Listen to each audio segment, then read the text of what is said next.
सालेह ने car ladies club की parking में रोकी और फिर जैसे ही वो दोनों नीचे उतरीं, एक नौजवान ने करीब आकर एक कार्ड सालेह को देकर दूसरा कार्ड कार में अटकाया और तेजी से मुड़कर दूसरी आने वाली कार की तरफ बढ़ गया।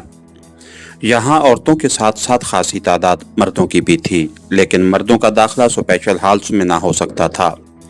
वो सिर्फ मेन हॉल तक जा सकते थे। क्लब के स्पेशल हॉल्स में से एक को एडवांस हॉल और दूसरे को लकी हॉल कहा जाता था। दोनों हॉलों में सिर्फ खवातीन ही जा सकती थीं।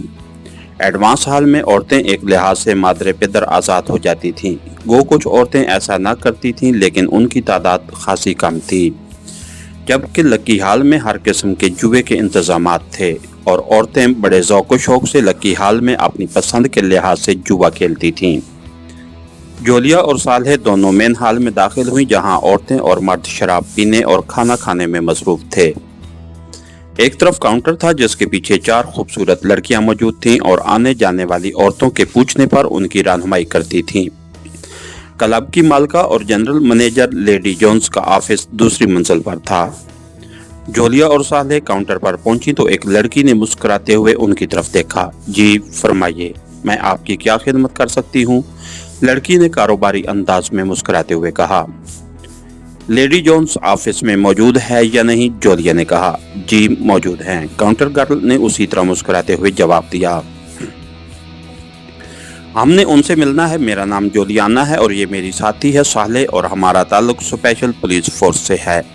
लेडी साहबा को बता दें कि अगर उन्होंने मिलने से इनकार किया तो हम उन्हें स्पेशल पुलिस फोर्स के हेडक्वार्टर भी ले जा सकती हैं, जोलिया ने कहा और साथ ही जेब से मखसूस बैज निकालकर काउंटर गर्ल के सामने एक बार लहराया और फिर उसे वापस जेब में डाल दिया। लड़की जो अब तक मुस्कुरा रही थी यकलख्त बेहद संजीदा हो गई। उसने काउंटर पर मौजूद फोन का रिसीवर उठाया और 2 बटन प्रेस कर दिए।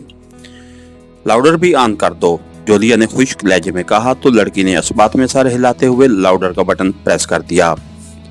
दूसरी तरफ घंटी बजने की आवाज सुनाई दे रही थी। फिर रिसीवर उठा लिया गया। यस, एक नस्वानी आवाज सुनाई दी, लहजा भारी था। लेडी साहिबा, काउंटर से मार्गरेट बोल रही हूँ, लड़की ने मोदबाना लहजे में कहा। कहो क्या बात है? दूसरी तरफ से कहा गया। काउंटर पर 2 नौजवान खवातीन आई हैं, उनका ताल्लुक स्पेशल पुलिस फोर्स से है। उन्होंने मुझे स्पेशल पुलिस फोर्स का सरकारी बैच भी दिखाया है। उनमें से एक गैर मुल्की खातून है, उनका नाम जोलियाना है और उनकी साथी मकामी खातून है और उनका नाम सालेह है। वो आपसे ऑफिस में मुलाकात चाहती हैं। उनका कहना है कि अगर मुलाकात ना की गई तो आपको स्पेशल पुलिस हेडक्वार्टर भी ले जाया जा सकता है। काउंटर गर्ल ने कदरे सहमे हुए लहजे में कहा। उन्हें ऑफिस भिजवा दो, लेकिन उन्हें बता देना कि मेरे पास 10 मिनट हैं, लेडी जोन्स ने सख्त लहजे में कहा। Yes madam, counter girl Margaret ने कहा और रिसीवर रख दिया। आपने मैडम की बात सुन ली होगी। इधर दाएं हाथ पर लिफ्ट है। आप लिफ्ट बॉय को कोबरा का नाम लेंगी तो वो आपको लिफ्ट के जरिए दूसरी मंजिल पर पहुंचा देगा। जहां मौजूद मुसल्ला अफराद को आपने कोबरा का लफ्ज बताना है तो आपको लेडी साहिबा के ऑफिस पहुंचा दिया जाएगा। काउंटर गर्ल मार्गरेट ने जोलिया और सालेह से मुखातिब होते हुए कहा।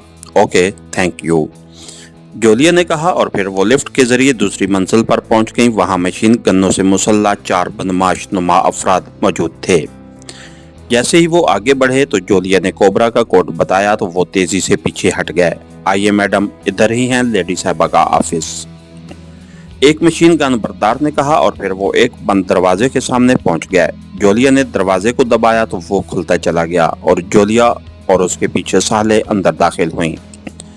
तो ये एक खासा वसी और अरीज कमरा था जिसे बेहतरीन ऑफिस फर्नीचर से सजाया गया था। बड़ी सी महागन की मेज के पीछे एक ऊंची पुश्त की रिवाल्विंग कुर्सी पर एक भारी जिस्म की उधेड़ उम्र औरत बैठी हुई थी।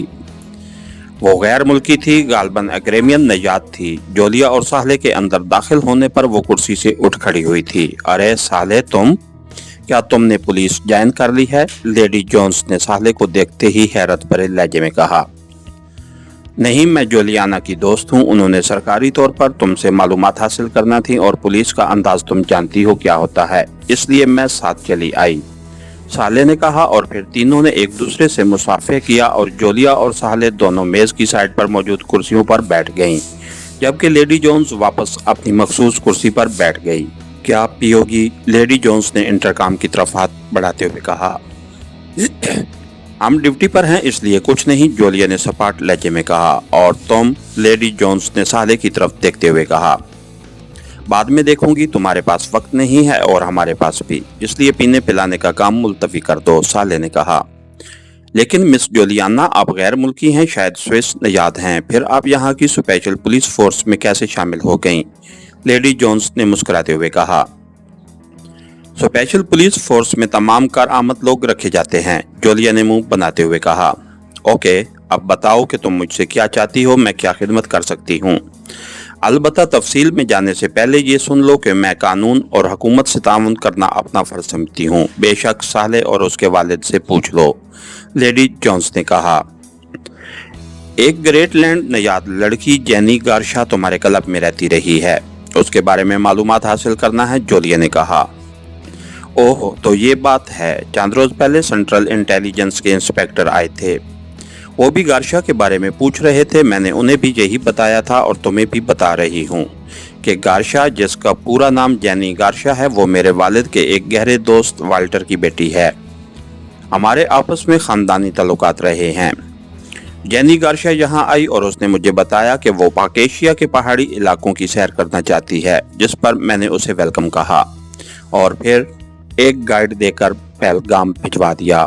फिर वो गाइड वापस आ गया। उसने बताया कि गार्शा ने पहलगाम पहुंचकर उसे फारिग कर दिया और कहा कि वो खुद ही सैर करके वापस आ जाएगी। मैं खामोश हो गई क्योंकि गार्शा पढ़ी लिखी और इंतहाई समझदार लड़की है। वो दूध पीती बच्ची तो नहीं है कि उसकी हिफाजत की जाए, इसलिए मैंने मजीद परवाह न की कि वो कहाँ फिर रही है। फिर इंटेलिजेंस वाले आ गए तो उन्हें भी मैंने यही बात बताई। वो मुझसे उसके सेल फोन का नंबर पूछते रहे, लेकिन ये हकीकत है कि मुझे उसका इल्म नहीं है, लेडी जोन्स ने तफसील से बात करते हुए कहा। इंटेलिजेंस के आने के बाद तुम्हें यकीनन तशवीश हुई होगी और तुमने अपने तौर पर मालूमात हासिल करने की कोशिश की होगी, जोलिया ने कहा। तुम ठीक कह रही हो, गार्शा से तो मेरा कोई रब्ता न था, लेकिन गैर मुल्कों में ऐसे लोग मौजूद थे जो मुझे उसके बारे में बता सकते थे। और साले, चूंकि तुम्हारे साथ आई है इसलिए मैं सब कुछ बता देती हूँ, लेकिन इस शर्त के साथ कि मेरा नाम सामने ना आए, लेडी जोन्स ने कहा। मैं तुम्हें यकीन दिलाती हूँ कि ऐसा ही होगा, साले ने कहा। ओके, तो फिर सुनो। जेनी गार्शा का ताल्लुक एक बैनुल अक़वामी मुजरिम तंजीम रेड वुल्फ से है। रेड वुल्फ का ऑपरेशनल हेडक्वार्टर कब्रस के शहर जिबूती में है और हेडक्वार्टर न जाने कहाँ है। वैसे लोगों का अंदाज़ा है कि उसका असल ताल्लुक इसराइल से है, इसलिए हो सकता है कि हेडक्वार्टर इसराइल में ही हो। बहरहाल जेनी गार्शा रेड वुल्फ की एजेंट है और किसी खास मकसद के लिए यहाँ आई है, और मैंने पहलगाम से जो मालूमात हासिल की हैं उनसे मालूम हुआ है कि गार्शा एक काफिरिस्तानी स्मगलर रामचंद्र के साथ उस पहाड़ी इलाके के खुफिया रास्तों से काफिरिस्तान चली गई है और अभी तक वहीं है, लेडी जोन्स ने तफसील बताते हुए कहा। तुमने वाकई स्पेशल पुलिस से ताउन किया है, हम भी तुम्हारा हर लिहाज से ख्याल रखा करेंगे, बेफिक्र रहो। अब तुम और तुम्हारा क्लब हर लिहाज से महफूज रहेगा। हाँ, अगर तुम्हें काफिरिस्तान से जेनी गार्शा के बारे में कुछ नई मालूमात मिलें तो इस नंबर पर मुझे कॉल कर लेना, जोलिया ने कहा और बैग में से एक कार्ड जिस पर सिर्फ फ़ोन नंबर लिखा हुआ था निकाल कर लेडी जोन्स की तरफ बढ़ा दिया। थैंक यू, मैं कोशिश करूंगी कि काफिरिस्तान में भी उसकी सरगर्मियां चेक कराऊं, लेडी जोन्स ने कहा। किस जरिए से मालूमात हासिल करोगी? जोलिया ने चौंक कर पूछा। काफिरिस्तान में स्मगलरों के बारे में एक आदमी रमेश बहुत कुछ जानता है। रमेश काफिरिस्तान के दारुल हुकूमत में एक क्लब में चीफ सुपरवाइजर है। वो चंद साल पहले स्मगलिंग के धंधे से अटैच था। वो लाजमन रामचंद्र को जानता होगा, लेडी जोन्स ने कहा। ठीक है, अब हमें इजाज़त दें, बाद में फिर मुलाकात होगी। आपका शुक्रिया, आपने हमसे ताउन किया, जोलिया ने उठते हुए कहा और उसके साथ ही साले और लेडी जोन्स दोनों भी उठ खड़ी हुईं और फिर वो लेडी जोन्स से मुसाफिया करके ऑफिस से बाहर आ गईं। उसके बाद उन्होंने इस कमरे की भी तलाशी ली जो अभी तक जेनी गार्शा के नाम ही था, लेकिन कमरा वाकई बिल्कुल खाली था। हत्ता के रद्दी की टोकरी में भी कोई कागज मौजूद न था। लेडी जोन्स ने जो कुछ बताया है वो बेहद अहम और पुरअसरार है। इसराइल कोई साजिशी काम कर रहा है, कार में बैठते ही साले ने कहा। हाँ, जोलिया ने मुख्तसर से जवाब देते हुए कहा, तो अब मजीद क्या करना है? साले ने कहा, कुछ नहीं, वापस फ्लैट पर चलो, चीफ को फोन पर तफसीली रिपोर्ट देंगे, फिर जो हुक्म दिया जाएगा उस पर अमल होगा। जोलिया ने कहा और साले ने इस बात में सर हिला दिया। इसके साथ ही हमारी आज की एपिसोड का इख्तिताम हुआ। कहानीकार चैनल को लाइक कीजिए, सब्सक्राइब कीजिए और बेल आइकन को प्रेस कर दीजिए ताकि हर आने वाली नई वीडियो आप तक बर वक्त पहुंच सके। शुक्रिया।